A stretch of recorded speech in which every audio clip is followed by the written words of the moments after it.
2 நாளைக்கு முன்னாடி அம்மா உங்களை தேடி போறதா என்கிட்ட போன்ல சொல்லிட்டு போனாங்க.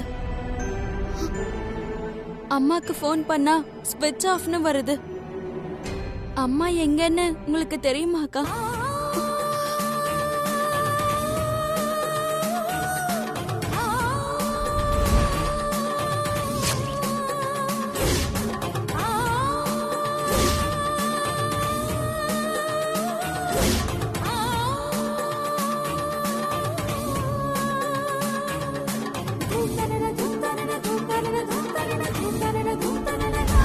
நம்ம அம்மா நம்மளை விட்டு போன விஷயத்த நான் உன்கிட்ட எப்படி சொல்லுவேன் ஸ்ரேயா? தெரிஞ்சா நீ துடிச்சிட மாட்டேன். அம்மா இறந்த விஷயம் இப்போதைக்கு யாருக்கும் தெரிய வேண்டாம். சொல்லுங்கக்கா, அம்மாவை நீங்க பாத்தீங்களா? இல்ல. சரிக்கா, வாங்க நம்ம வீட்டுக்கு போலாம். வீட்டுல பாட்டி சிவாலாம் இருக்காங்க, எல்லாரையும் பார்க்கலாம். வாங்க வாங்க வாங்க.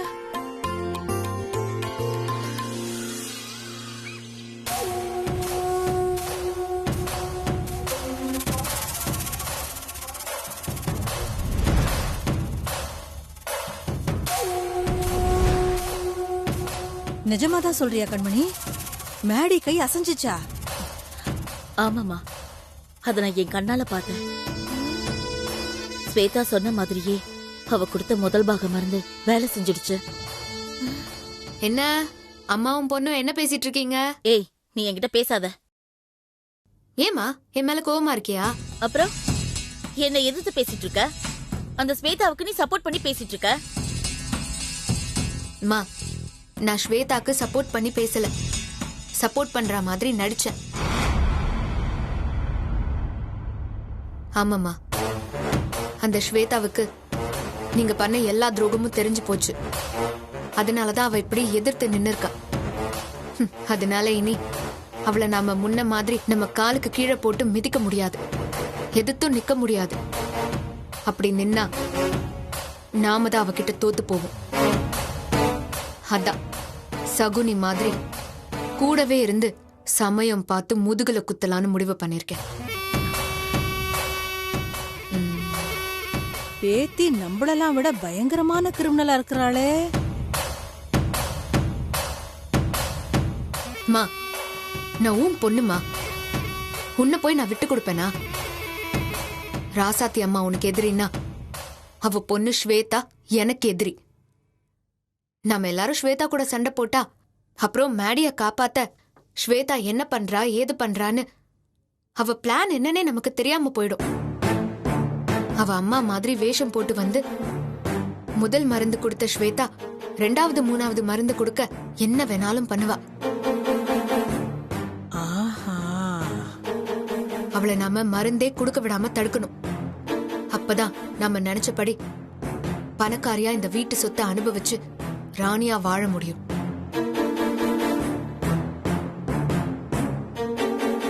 இதுக்காக தான் நான் ஸ்வேதா கிட்ட பாசமா இருக்கிற மாதிரி நடிச்சேன்.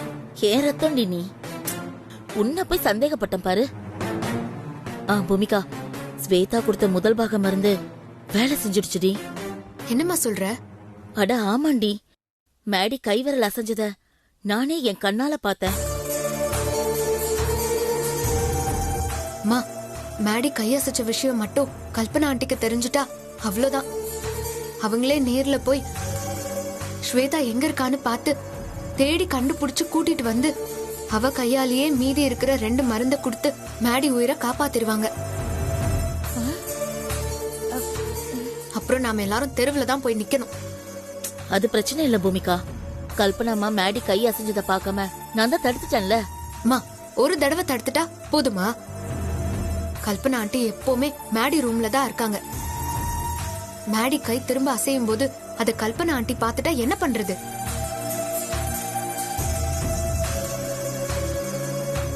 ஸ்வேதா திரும்பி இந்த வீட்டுக்குள்ள வந்தா கல்பனா ஆண்டியே ஸ்வேதாவை அடிச்சு விரட்டணும். அந்த மாதிரி ஒரு யோசனையை சொல்லுமா.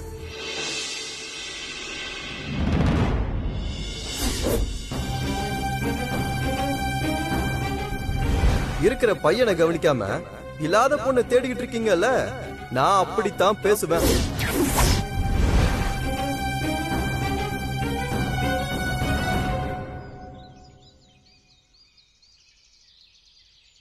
அக்கா என்னக்கா யோசிக்கிறீங்க? இது நம்ம வீடுதான்க்கா. வாங்க உள்ள போலாம். அப்புறம் ஒரு முக்கியமான விஷயம், எங்க அண்ணன் சிவாவுக்கு உங்களை பிடிக்காது. அம்மா கிட்டயே உங்களை பத்தி சும்மா குறை சொல்லிக்கிட்டே இருக்க ஆளு. இப்ப உங்களை பார்த்தானா எப்படி ரியாக்ட் பண்ணுவான்னு என்னால யோசிக்கவே முடியல. அதனால அவன் எதனா சொன்னா கூட தயவு செஞ்சு அதை பெருசா எடுத்துக்காதீங்கக்கா. சரி. அக்கா தான், வாங்க உள்ள போலாம்.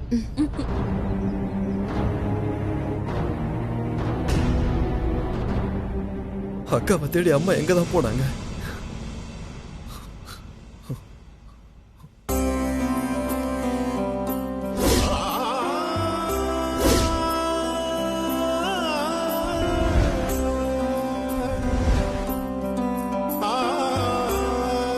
வாங்கக்கா.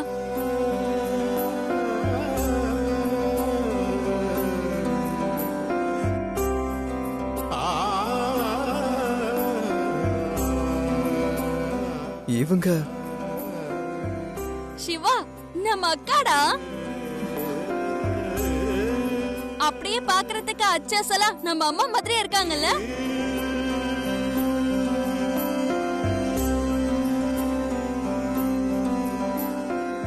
எங்க அம்மா உங்களை தான் தேடி போனாங்கன்னு ஸ்ரேயா சொன்னா. எங்க அம்மா எங்க? ஏய், நான் அப்பவே அக்கா கிட்ட அம்மா பத்தி கேட்டுட்டேன். அக்காவுக்கே அம்மா எங்க போனாங்கன்னு தெரியல.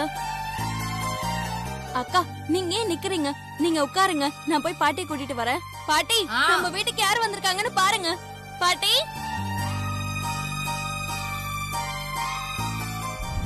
நீ முந்தி எல்லாம் பொண்ணை காணோன்னு ஊரா கோவில் கோயிலா அலைஞ்சு திரிஞ்சுக்கிட்டு இருப்ப. இப்போ ஒருபடி மேல போய் உன் பொண்ணை கண்டுபிடிக்க இந்த ஊரை விட்டே போலான்னு முடிவு பண்ணிட்டேன். அதானே? காணாம பொண்ணு மேல அக்கறை எடுத்துப்ப. முகமே தெரியாத யாரோ ஒருத்தர குணப்படுத்துறன்னு அக்கறை எடுத்துக்கிற. ஆனா உன் பையன்னா என் மேல உனக்கு அக்கறை இல்லல்லம்மா.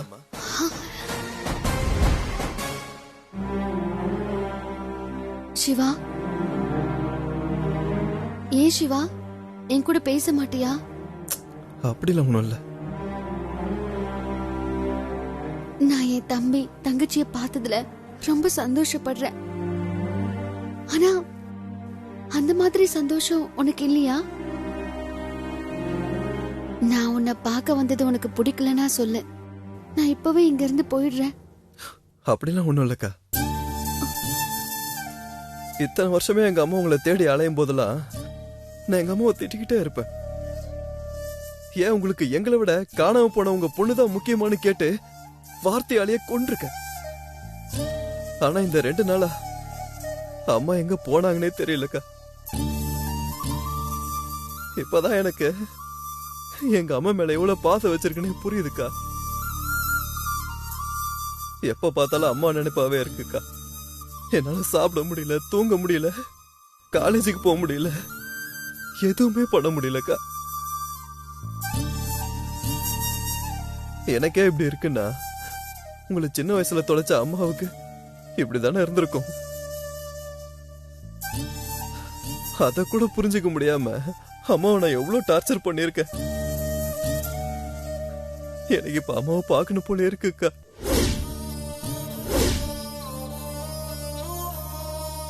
அம்மா உங்களை விட்டு விலகி இருக்காங்கங்கறதையே உங்களால தாங்கிக்க முடியலையே.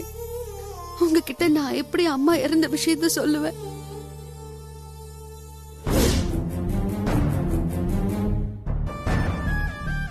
கண்மணி, நான் ஒரு யோசனை சொல்லட்டா?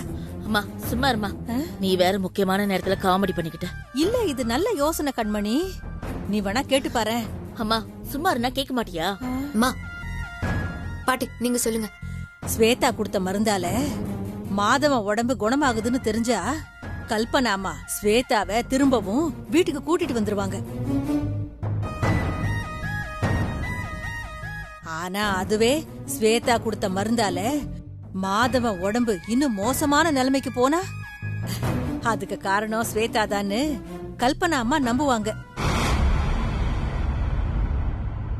அதுக்கப்புறம் ஸ்வேதா என்னதான் குட்டிக்கரணம் போட்டாலும் மிச்சம் 2 பாகம் மருந்த கொடுத்து மாதவனை காப்பாத்த கல்பனாமாவே விட மாட்டாங்க. அம்மா ஓ மூளையும் அப்பப்ப வேலை செய்யுதுமா. மேடியோட உடம்பு இன்னும் மோசமான நிலைமைக்கு போக இப்ப என்ன பண்ணலாம்? அத நான் சொல்றேன்.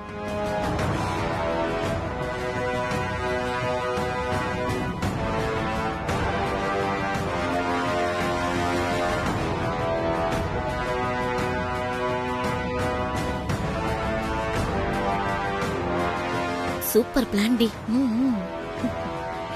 இன்னைக்கு நைட்டோட நைட்டா ஸ்வேதா மேடியோட சாப்டரை க்ளோஸ் பண்றோம். சிவா அழாதப்பா, நம்ம அம்மா நம்மள பார்க்க சீக்கிரம் திரும்பி வந்துருவாங்க.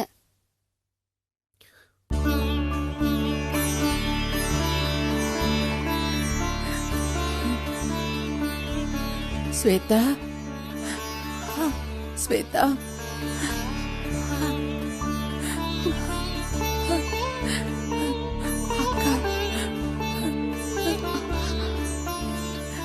அக்கா நம்ம பாட்டிக்கா. பாட்டி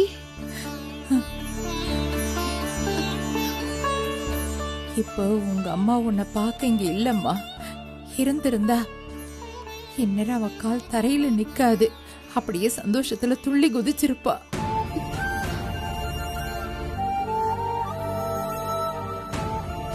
உங்க அம்மா உன்னை தொலைச்சிட்டு இத்தனை வருஷமா எவ்வளவு கஷ்டப்பட்டுட்டு இருந்தா தெரியுமா?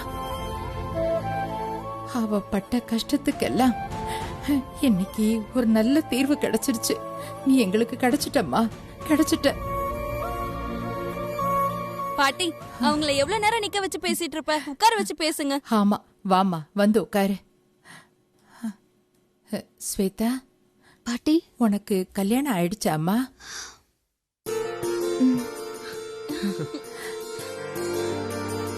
உன் புருஷன் யாரு, என்ன பண்றாருமா?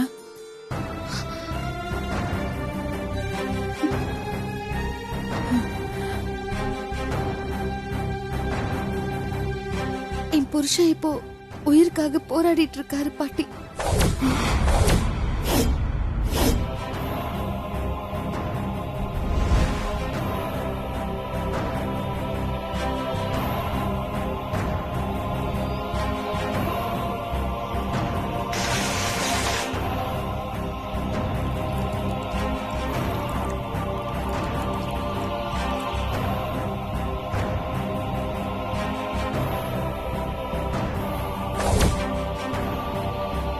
அது மட்டும் இல்ல பாட்டி, 20 வருஷத்துக்கு முன்னாடி அம்மா கூட திருவிழாக்கு போன என்ன கடத்திட்டு போய் ஆந்திரால ஒரு ஆசிரமத்துல சேர்த்து என்ன அனாதைன்னு சொல்லி வளர்த்தாங்க. இந்த விஷயம் எனக்கு நேசமணி தாத்தா சொல்லிதான் தெரியும். அந்த கண்மணி ராசாத்திய பழி வாங்கறதுக்காக உன் வாழ்க்கைய பலிகடா ஆக்கியிருக்கா. அவள நல்லாவே இருக்க மாட்டா, நாசமா போயிடுவா. பாட்டி இப்ப எனக்கு என்ன பண்றதுனே தெரியல பாட்டி. என்னக்கா நீங்க என்ன பண்றதுன்னே தெரியலங்கறீங்க? அவங்க உங்களை சூழ்ச்சி பண்ணி வீட்டை விட்டு அனுப்பியிருக்காங்க. உடனே நீங்களும் வந்துருவீங்களா? எதிர்த்து அடிக்க வேணாம். பொண்ணுனா இலக்காரமா கை நீட்டிடுவாங்களா? அக்கா உங்க புருஷனுக்கு நீங்க மருந்து கொடுக்க கூடாதுன்னு சொல்றதுக்கு அவங்க யாரு? ஆமாக்கா, உங்களை அனுப்ப அவங்க யாரு? நான் இப்பவே போய் உங்களை அடிச்சவனோட கைய உடைக்கிறேன் பாருங்க. நீங்க வீட்டு அட்ரஸ் கொடுங்க. சிவா வேண்டாம், பிரகாஷ் மாமா ஒன்னும் என்ன வேணும்னு அடிக்கல. சூழ்நிலையும் சந்தர்ப்பமும் அவங்க கண்ணு முன்னாடி என்ன தப்பா காட்டிடுச்சு. எனக்கு மீதம் இருக்கிற இந்த 2 பாகம் மருந்து கொடுத்து என் மேடிய காப்பாத்தணும். எனக்கு அது போதும். அக்கா காப்பாத்துறோம்க்கா, மாமா எல்லாரும் சேர்ந்தே காப்பாத்துறோம்க்கா. அக்கா ஏங்கா அலற? இல்ல ஸ்ரேயா, கொஞ்ச நேரத்துக்கு முன்னாடி எனக்கு யாருமே இல்லைன்னு நினைச்சு கோவில சாமி கிட்ட சண்டை போட்டுட்டு இருந்தேன். ஆனா இப்போ என் தங்கச்சி, என் தம்பி, என் பாட்டி, எனக்கு எல்லாருமே கிடைச்சிட்டீங்க. ஸ்வேதா, மாப்பிள்ளையோட போட்டோ இருந்தா காட்டேன். இருக்கு பாட்டி.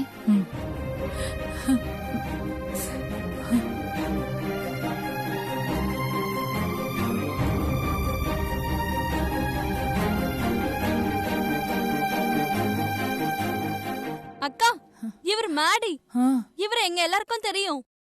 அம்மா இவருக்கு ட்ரைனிங் கொடுக்கதான் எங்க எல்லாரையும் சென்னைக்கே கூட்டிட்டு வந்தாங்க. அக்கா இவரு மென்டலி ரிட்டார்டட்ல. அது மத்தவங்களுக்கு தான். என்ன பொறுத்த வரைக்கும் அவர் ஏன் மேடி. அவரு மாதிரி புருஷன் கிடைச்சது நான் போன ஜென்மத்துல பண்ண புண்ணியம். அக்கா நீங்க மாமாக்கு மருந்து கொடுக்கறது இனிமே ரொம்ப ஈஸி. நாங்க பாத்துக்கிறோம். நீங்க அதை பத்தி கவலையே படாதீங்க.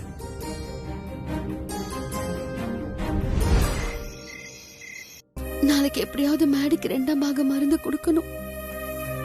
சிவா சாப்பிட வாப்பா. இல்ல பாட்டி, எனக்கு பசிக்கல. எனக்கு சாப்பாடு வேண்டாம். ஸ்ரேயா நீயாவது சாப்பிடவாம்மா. இல்ல பாட்டி, நான் அப்புறமா சாப்பிட்டுக்கிறேன். நீங்க அக்காவை கூப்பிட்டு சாப்பிட வைங்க.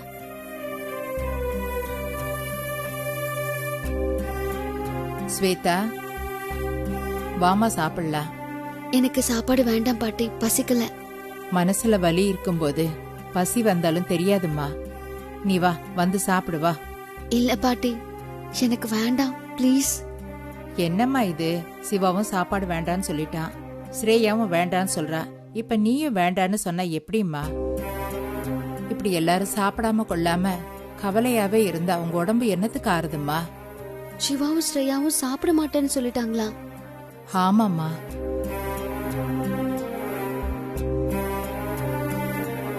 பாட்டி நீங்க போய் சாப்பாடு எடுத்து வைங்க. நாங்க எல்லாரும் சாப்பிட வரோம்.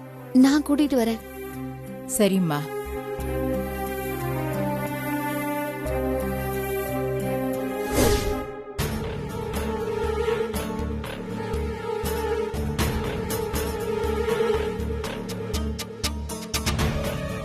ஐயோ, என்ன பிளான் பண்றாளோ?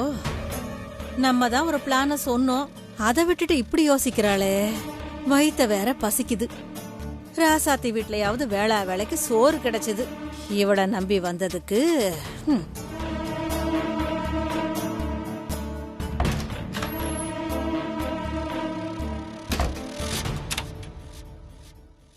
மா இந்தா நான் சொன்ன மருந்து.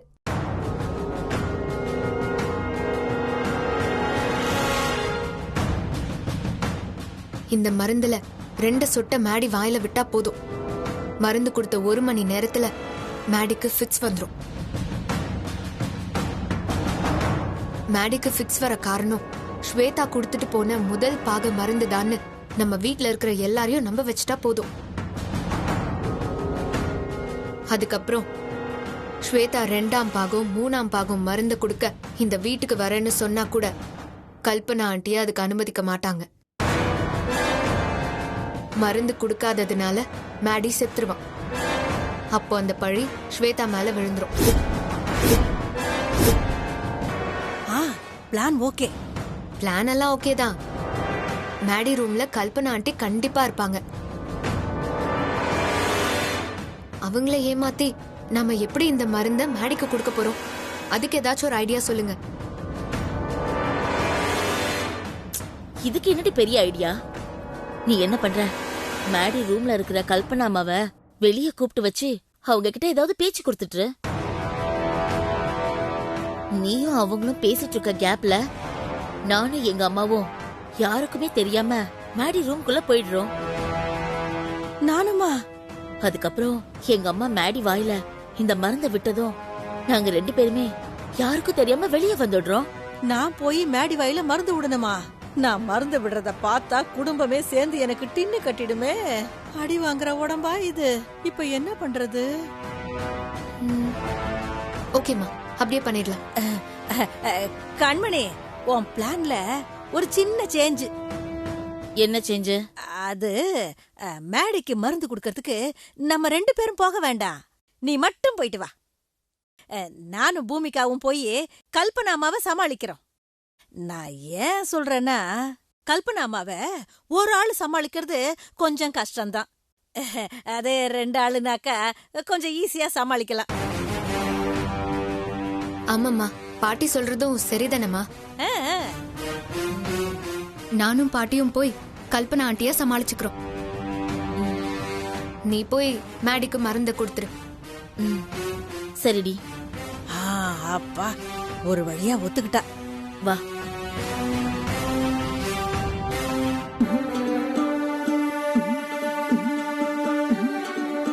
அம்மா, எங்கம்மா போன? உன்னை பார்க்காம, உன்கிட்ட பேசாம, உன் கூட சண்டை போடாம என்னால இருக்க முடியலம்மா. உன் அருமை நீ என் கூட இல்லாதப்பதாம்மா தெரியுது. நான் உன்னை ரொம்ப மிஸ் பண்றேம்மா. சிவா, ஸ்ரேயா,